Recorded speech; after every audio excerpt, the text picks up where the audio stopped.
Today, my topic of anatomy lecture is esophagus.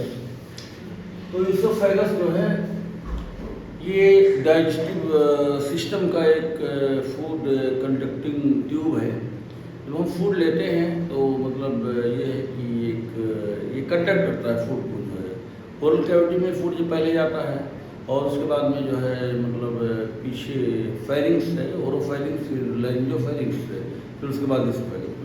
तो oesophagus का सिर्फ काम ये है कि मतलब ये फूड को कंडक्ट करके मतलब फेरिंग्स से स्टमक में पहुंचा देता है जो है। यहाँ पर इसोफेगस के दो एंड होते हैं, एक जो है अपर एंड होता है, एक लोअर एंड होता है। तो अपर एंड जो है इसका कनेक्शन जो है फेरिंग्स के लोअर एंड से होता है और एक जंक्शन बनाता है pharyngo oesophageal junction, pharyngo oesophageal junction. तो the junction between the lower end of the pharynx and upper end of the oesophagus is known as pharyngo oesophageal junction. तो ये गैस्ट्रोइंटेस्टाइनल ट्रैक्ट का जो है सबसे नैरोएस्ट पार्ट है, सबसे सकरा हिस्सा जो है यही हिस्सा है जो है, जहाँ पर इसोफेगस का अपर एंड और ये फेरिंग्स का लोअर एंड मिलता है। ये सबसे नैरोएस्ट पार्ट है जीआईटी का, गैस्ट्रो इंटेस्टाइनल ट्रैक्ट का सबसे नैरोएस्ट, सबसे सकरा हिस्सा है जो है। अब यहाँ पे देखिए lower end of the oesophagus, ये जो लोअर एंड है ये मतलब स्टमक के अपर एंड से मिलता है। तो यहाँ पर भी एक जंक्शन बनता है, गैस्ट्रो में स्टमक होता है और इसोफेजियल जंक्शन। तो lower end of the oesophagus forms junction which is known as gastroesophageal junction with the upper end of the stomach. तो अपर एंड ऑफ द स्टमक और lower end of the oesophagus दोनों मिलकर के gastro-oesophageal junction बनाते हैं। Oesophagus की total जो length होती है 25 सेंटीमीटर होती है, तो लंबाई इसकी जो है 25 सेंटीमीटर होती है। और ये जो है मतलब एंटेरो पोस्टीरियर, इसका एंटीरियर वाल पोस्टर वाल जो है ये बिल्कुल सटा रहता है, कोलैप्स्ड रहता है जो है। और जब फूड जब पास होता है तो ये डायरेक्ट हो जाता है, फूड बोलस जो है, जो फूड का लंबाई से जाता है जो है, ये जो है डायरेक्ट हो जाता है, मतलब फैल जाता है जो है। और ये जो है मतलब इसकी लंबाई 25 सेंटीमीटर होती है। और ये जो है मतलब there are two types of curvature. इसके पास जो है दो जगह जो है टेढ़ापन होता है, एक लेटरल कर्वेचर होता है, पहला लेटरल कर्वेचर और दूसरा एंटेरो पोस्टीरियर कर्वेचर। तो there are two types of curvature, एक लेटरल कर्वेचर और दूसरा एंटेरो पोस्टीरियर कर्वेचर। तो lateral curvature are 2 in number, ये 2 होता है। और एक मतलब सर्वाइकल कर्वेचर और एक जो है अब्डामिनल कर्वेचर। इनको सर्वाइकल कर्वेचर जो ये नेक होता है, तो इसके बिगिनिंग जो मतलब शुरू इसोफेगस जहाँ से शुरू होता है जो है, तो यहाँ पर जो है मतलब नेक रीजन में जो है देखिए इसोफेगस जो है 3 जगह प्रेजेंट होता है। इसका जो अपर पार्ट होता है वो नेक में प्रेजेंट होता है, उसको सर्वाइकल पार्ट कहते हैं जो है। और जो मिडिल पार्ट होता है वो थोरेक्स में प्रेजेंट होता है, इसको थोरेसिक पार्ट कहते हैं।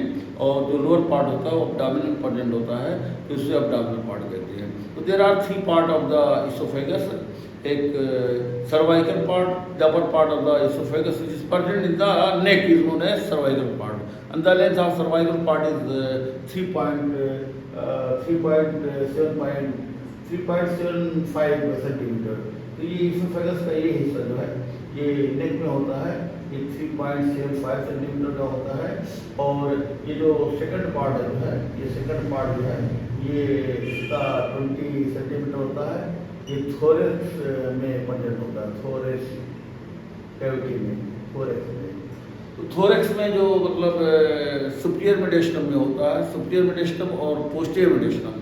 तो थोरेक्स के मतलब अंदर जो दोनों लंग के बीच में स्पेस होता है इसको मेडिस्टम कहते हैं। तो सुपीरियर मेडिस्टम में कुछ हिस्सा प्रेजेंट होता है और कुछ पोस्टीरियर मेडिस्टम में प्रेजेंट होता है। तो वही थोरेक्स का सुपीरियर मेडिस्टम और पोस्टीरियर मेडिस्टम में जो हिस्सा प्रेजेंट होता है उसको थोरेसिक पार्ट कहते हैं। उसके बाद डायफ्राम को क्रॉस करके जो है मतलब ये डायफ्राम में ओपनिंग होती है जिससे इसोफेजियल ओपनिंग कहते हैं जो है। तो ये अब्डामेन के अपर पार्ट में आता है, तो अब्डामेन कैविटी में स्टमक से मिलता है, तो इसको अब्डामेन पार्ट कहते हैं। इसकी जो लेंथ होती है वो 1.25 सेंटीमीटर होती है। तो there are three part of the esophagus. Cervical part which is present in the cervix in the neck is known as cervical part.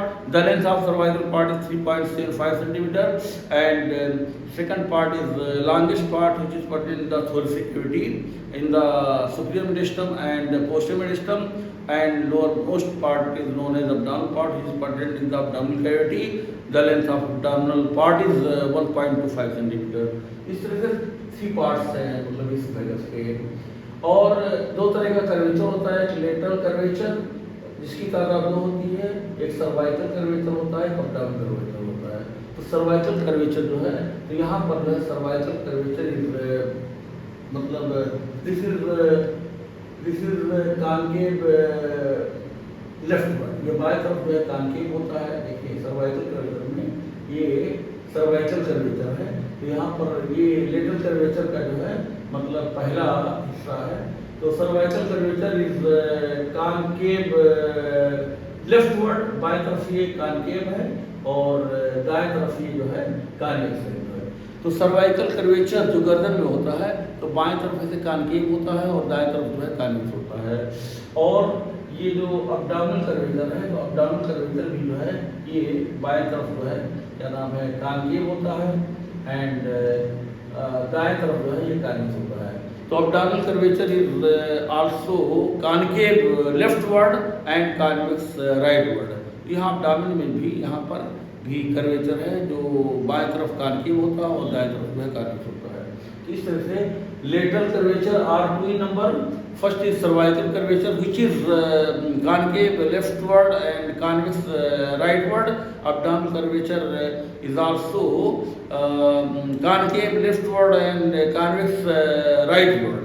तो इस तरह से there are two lateral curvature, cervical curvature and abdominal curvature. अब देखिए यहाँ पर जो है दूसरा टाइप है एंटेरो पोस्टीरियर कर्वेचर, यानी आगे से पीछे। तो antero posterior curvature also two in number. One is cervical curvature and other is thoracic curvature. तो ये जो cervical curvature होता है जो है गर्दन में एंटेरो पोस्टीरियर, तो दिस इज मतलब कॉन्वेक्स फॉरवर्ड, ये सामने की तरफ कॉन्वेक्स होता है, कॉन्वेक्स फॉरवर्ड, और पीछे की तरफ कॉन्केव होता है। तो फॉरवर्ड डायरेक्शन में जो है जो सर्वाइकल कर्वेचर होता है ये सामने की तरफ जो है कॉन्वेक्स होता है और पीछे की तरफ जो है कॉन्केव होता है। और थोरेसिक कर्वेचर जो है ये सामने की तरफ कॉन्केव होता है और पीछे की तरफ जो है कॉन्वेक्स होता है। तो thoracic curvature is concave forward and convex backward, cervical curvature is convex forward and concave backward. तो इस तरह से antero posterior curvature are two in number. First is cervical curvature which is convex forward, सामने की तरफ convex होता है और पीछे की तरफ जो कॉन्केव होता है जो है। और थोरेसिक कर्वेचर जो है ये सामने की तरफ कॉन्केव होता है और पीछे की तरफ जो है कॉन्वेक्स होता है जो है। इस तरह से टू टाइप्स के कर्वेचर होते हैं, लेटरल कर्वेचर और एंटेरो पोस्टीरियर कर्वेचर। और there are four normal construction in the oesophagus. तो चार जो है कंस्ट्रक्शन होते हैं जो है, और जो पहला जो कंस्ट्रक्शन होता है जो है ये इसोफेगस के अपर एंड पर होता है। तो first construction is present at the upper end of the oesophagus. तो पहला जो है कंस्ट्रक्शन कहाँ प्रेजेंट होता है, ये अपर एंड ऑफ द इसोफेगस पे। तो अपर एंड ऑफ इसोफेगस पर दिस द फर्स्ट कंस्ट्रक्शन। और इसको अगर जो है इंसीजर टीथ से जो है, ये इंसीजर टीथ है, तो यहाँ से अगर डिस्टेंस लिया जाए जो है इस फर्स्ट कंस्ट्रक्शन की जो है, तो ये 15 सेंटीमीटर होता है, 15 सेंटीमीटर। तो first construction is present at the upper end of the oesophagus. The distance of the first construction from the incisor teeth, central incisor teeth जो दांत होता है यहाँ से अगर दूरी लिया जाए तो इस इंसीजर टीथ से जो है फर्स्ट कंस्ट्रक्शन की दूरी जो है 15 सेंटीमीटर होती है।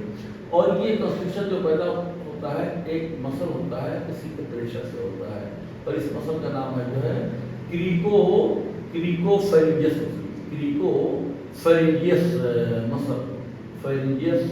मसल। तो the first constriction is produced by the pressure of the cricopharyngeus muscles, and the distance of the first constriction from the incisor teeth is 15 centimetre, 15 centimetre दूरी होती है जो है। और उसके बाद जो सेकंड कंस्ट्रक्शन है जो है, सेकंड कंस्ट्रक्शन ऑफ ईसोफेगस, ये सेकंड कंस्ट्रक्शन है। सेकंड कंस्ट्रक्शन, तो सेकंड कंस्ट्रक्शन की दूरी जो है इंसिजर टिप से जो है ये 22.5 सेंटीमीटर होती है, इतनी दूरी होती है। The distance of the second construction present in the esophagus from the incisor teeth is 22.5 centimeter, and this second constriction is produced by the pressure of the arch of aorta। ये arch of aorta के pressure से produce होता है। तो second construction होता है वो किसके प्रेशर से प्रोड्यूस होता है? आर्च ऑफ एओर्टा के मतलब प्रेशर से प्रोड्यूस होता है। तो ईसोफेगस में जो सेकंड कंस्ट्रक्शन होता है जो है वो मतलब आर्च ऑफ एओर्टा जो है इस पर दबाव डालता है, उसकी वजह से जो है पैदा होता है। और इसकी दूरी सेकंड कंस्ट्रक्शन की दूरी जो है इंसिजर टिप से 22.5 सेंटीमीटर होता है। उसके बाद जो है थर्ड कंस्ट्रक्शन जो होता है ये थर्ड कंस्ट्रक्शन, तो थर्ड कंस्ट्रक्शन की जो है दूरी यहाँ से इंसिजर टिप से जो है ये 27.5 सेंटीमीटर होता है। तो थर्ड कंस्ट्रक्शन की दूरी इंसिजर टिप से 27.5 सेंटीमीटर होता है। और ये थर्ड कंस्ट्रक्शन जो पैदा होता है ये जो है लेफ्ट ब्रांकस होता है, जो है लेफ्ट ब्रांकस के प्रेशर से पैदा होता है, लेफ्ट ब्रांकस के प्रेशर से पैदा होता है। तो third constriction is produced in the esophagus by the pressure of the left bronchus। और उसके बाद में जो है ये चौथा जो कंस्ट्रक्शन होता है फोर्थ कंस्ट्रक्शन। तो फोर्थ कंस्ट्रक्शन जो है ये जो डायफ्राम होता है, तो डायफ्राम में जो है एक ओपनिंग होती है, इसको ईसोफेजियल ओपनिंग कहते हैं, तो ये ईसोफेगस जब डायफ्राम को क्रॉस करता है और डायफ्राम को पियर्स करता है तो उसमें एक सुराख होता है, तो सुराख का नाम है ईसोफेजियल जो है ओरिफिस या ईसोफेजियल हाइटस या ईसोफेजियल ओपनिंग। तो उस डायफ्राम को क्रॉस करते वक्त उसके डायफ्राम के प्रेशर से ये मतलब फोर्थ कंस्ट्रक्शन पैदा होता है। तो ये T10 लेवल पे होता है, 10th थोरेसिक वर्टिब्रा जो होता है, 10th थोरेसिक वर्टिब्रा, तो इस के लेवल पे जो है प्रेजेंट होता है। तो fourth construction is produced by the pressure of the diaphragm, क्योंकि एक सुराख होता है डायफ्राम में, इसको ईसोफेजियल ओपनिंग कहते हैं। तो उसी में जब दाखिल होगा तो चौथा कंस्ट्रक्शन है। और इसकी दूरी जो है इंसिजर टिप से जो है 37.5 सेंटीमीटर होता है। तो इस तरह से ईसोफेगस में नॉर्मल कंस्ट्रक्शन जो है 4 होते हैं। पहला जो कंस्ट्रक्शन होता है ये ईसोफेगस के अपरेंट में यानी नेक में होता है, और ये जो मतलब फर्स्ट कंस्ट्रक्शन की दूरी इंसिजर टिप से 15 सेंटीमीटर होता है। और ये फर्स्ट कंस्ट्रक्शन क्यों पैदा होता है? ये एक मसल होता है क्रिकोफेरिंजियस मसल, तो क्रिकोफेरिंजियस मसल के प्रेशर से होता है। और जो सेकंड कंस्ट्रक्शन होता है ये मैन्यूवरियम स्टर्नम जो है, तो मैन्यूवरियम स्टर्नम के पीछे जो आर्च ऑफ एओर्टा होता है जो है, तो इसके प्रेशर से जो है सेकंड कंस्ट्रक्शन पैदा होता है। तो ये थोरेक्स में सेकंड कंस्ट्रक्शन जो है ये थोरेक्स में होता है और मैन्यूवरियम स्टर्नम के पीछे होता है, तो इसके प्रेशर से जो है सेकंड कंस्ट्रक्शन पैदा होता है। और इसकी दूरी इंसिजर टिप से जो है 22.5 सेंटीमीटर की दूरी पे होता है। और जो थर्ड कंस्ट्रक्शन होता है जो है ये लेफ्ट ब्रांकस के प्रेशर से पैदा होता है। और लेफ्ट ब्रांकस जो है ये क्या नाम है, यहाँ से जो इंसिजर टिप है इससे दूरी 27.5 सेंटीमीटर की दूरी होती है। और फोर्थ कंस्ट्रक्शन जो ईसोफेगस में क्रॉस करता है तो वहाँ पर एक ओपनिंग होती है, तो डायफ्राम के प्रेशर से जो है मतलब ये फोर्थ कंस्ट्रक्शन पैदा होता है। और इसकी दूरी जो है इंसिजर टिप से 37.5 सेंटीमीटर। इस तरह से there are 4 normal construction in the oesophagus. तो इस तरह से जो है इसका जो वर्टिकल एक्सटेंशन होता है जो है मतलब C6 से लेकर के vertical extension is from the C6 से लेकर के और T11 तक होता है, T11 तक जो है। तो इसोफेगस का जो है देखिए C6 हो गया और C7 हो गया, C7 हो गया, फिर उसके बाद T1 हो गया, T1 से लेकर के जो है T1 से लेकर के और T11 तक जाएगी। यानी कि इसोफेगस के पीछे जो है तो दो हड्डियाँ होगी C6 C7, यानी छठवां सर्वाइकल वर्टिब्रा और सातवां सर्वाइकल, तो ये वर्टिब्री होगी गर्दन की जो है, और 11 जो है थोरेसिक वर्टिब्री होगी। तो 2 और 11 यानी 13 जो है बोन इसोफेगस के बीच होती है। तो इस तरह से जो है ये इसोफेगस के मतलब जो वर्टिकल एक्सटेंशन होता है C6 से लेकर के और T11 तक होता है जो है। और इसोफेगस मतलब इसको 3 पार्ट में डिवाइड किया गया है, सर्वाइकल पार्ट और थोरेसिक पार्ट और abdominal part. Cervical part is मतलब upper part of the oesophagus which is present in the neck and the length of cervical part is 3.75 centimetre. और इसका जो एंटीरियर रिलेशन है मतलब सर्वाइकल पार्ट का, इसके सामने ट्रेकिया होता है, ट्रेकिया होता है, राइट पल्मोनरी आर्टरी होता है और लेफ्ट प्रिंसिपल ब्रोंकस होता है जो है। तो इस तरह से जो है ये जो है सर्वाइकल पार्ट जो है मतलब नेक में इंटीरियर जो रिलेशन है तो ट्रेकिया होता है, और पोस्टीरियर रिलेशन में जो है C6 है और C7 जो है 2 वर्टिब्रा होता है और लॉन्गस कोलाई मसल होता है जो है। और थोरेसिक और इसका राइट लेटरल रिलेशन जो है right lobe of the thyroid gland होता है और left lobe of the thyroid gland होता है। और जो थोरेसिक पार्ट होता है तो थोरेसिक पार्ट में जो है मतलब इसका इंटीरियर रिलेशन भी यहाँ भी मतलब ट्रेकिया होता है, पोस्टीरियर रिलेशन में जो है T1 से लेकर के T10 तक जो है वर्टिब्रा होता है, 10 हड्डी होती है। और राइट लेटरल रिलेशन में जो है राइट प्लूरा होता है, राइट लंग होता है, लेफ्ट लेटरल रिलेशन में लेफ्ट प्लूरा लेफ्ट लंग होता है। और ये थोरेसिक पार्ट की लंबाई 20 सेंटीमीटर होता है। और अब्डोमिनल पार्ट जो होता है तो अब्डोमिनल पार्ट जो है ये इसकी the lower part of the esophagus which is present in the abdominal cavity is known as abdominal part. The length of abdominal part is 1.25 centimetre. इसका इंटीरियर रिलेशन जो होता है वो मतलब इंटीरियर गैस्ट्रिक नर्व होता है, और जो पोस्टीरियर रिलेशन होता है पोस्टीरियर गैस्ट्रिक नर्व होता है। और राइट लेटरल रिलेशन जो होता है लेसर मोमेंटम होता है, और लेफ्ट लेटरल रिलेशन होता है गैस्ट्रोस्प्लेनिक लिगामेंट होता है, और गैस्ट्रोफ्रेनिक लिगामेंट होता है, वो रेटर मोमेंटम होता है। इस तरह से जो है ये there are 3 part of the oesophagus. और इसका जो ब्लड सप्लाई होता है cervical part of oesophagus is supplied by the inferior thyroid artery, inferior thyroid artery. और जो थोरेसिक पार्ट होता है इसको डिसेंडिंग थोरेसिक एओर्टा का एक ब्रांच सप्लाई करता है, इसको इसोफेजियल आर्टरी कहते हैं। और अब्डोमिनल पार्ट को लेफ्ट गैस्ट्रिक आर्टरी सप्लाई करती है। वेनस ड्रेनेज में जो है ये सर्वाइकल पार्ट को जो है ब्रेकियोसेफेलिक वेन जो है ड्रेन करता है, थोरेसिक पार्ट को एजाइगस वेन ड्रेन करता है। और ये जो है मतलब जो अब्डोमिनल पार्ट है जो है अब्डोमिनल पार्ट को लेफ्ट गैस्ट्रिक वेन ड्रेन करता है जो है। और उसके बाद में ये जो नर्व सप्लाई है तो नर्व सप्लाई में एक सिम्पैथेटिक नर्व होता है। तो अपर हाफ यानी 12.5 सेंटीमीटर जो ऊपर का हिस्सा होता है उसको मिडिल सर्वाइकल गैंग्लियन का जो नर्व फाइबर होता है वो सप्लाई करता है। और लोअर हाफ यानी नीचे का जो 12.5 सेंटीमीटर होता है उसको जो है अपर फोर्थ थोरेसिक गैंग्लियन के नर्व फाइबर सप्लाई करते हैं।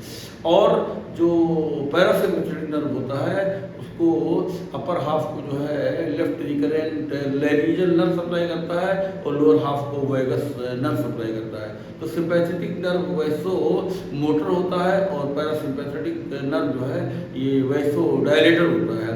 इसका अप्लाइड एनाटॉमी ये है कि मतलब इसोफेजाइटिस होता है। तो इसोफेजाइटिस मतलब inflammation of the oesophagus is known as oesophagitis. और एक है GERD gastro oesophageal reflux disease. इसमें क्या होता है कि स्टमक से जो मतलब एसिड होता है वो मतलब बैक फ्लो करता है इसोफेगस में आकर के जो है इन्फ्लामेशन होता है जो है। तो GERD में तो हार्ट बर्न होने लगता है। तो इसोफेजाइटिस अगर ये एसिड के रिफ्लक्स से आए जो है तो हार्ट बर्न कहते हैं।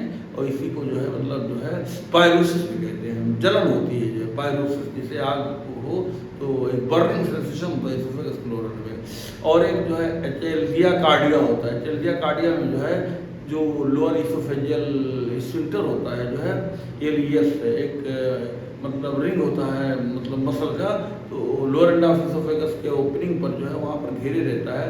तो अगर वो कमज़ोर हो जाए, वीक हो जाए, नर्व सप्लाई जो है मतलब जो सब वीकनेस आ जाए तो जो है मतलब खुल नहीं पाता है जो है, तो कोई भी फूड वगैरह जाता है तो उनसे रिगर्जिटेशन हो जाता है, मतलब वोमिटिंग शुरू हो जाती है। कोई भी सॉलिड फूड हो या लिक्विड फूड हो जो है तो उसी को एचेल्जिया कार्डिया कहते हैं जो है। और एक होता है इसोफेजियल वेरिसेस, तो इसोफेगस का जो इसोफेजियल वेन होता है तो अगर डायलेट हो जाए, मतलब नॉर्मल डायलिटेशन हो जाए जो है तो उसको इसोफेजियल वेरिसेस कहते हैं जो है। तो in these words I want to finish my lecture.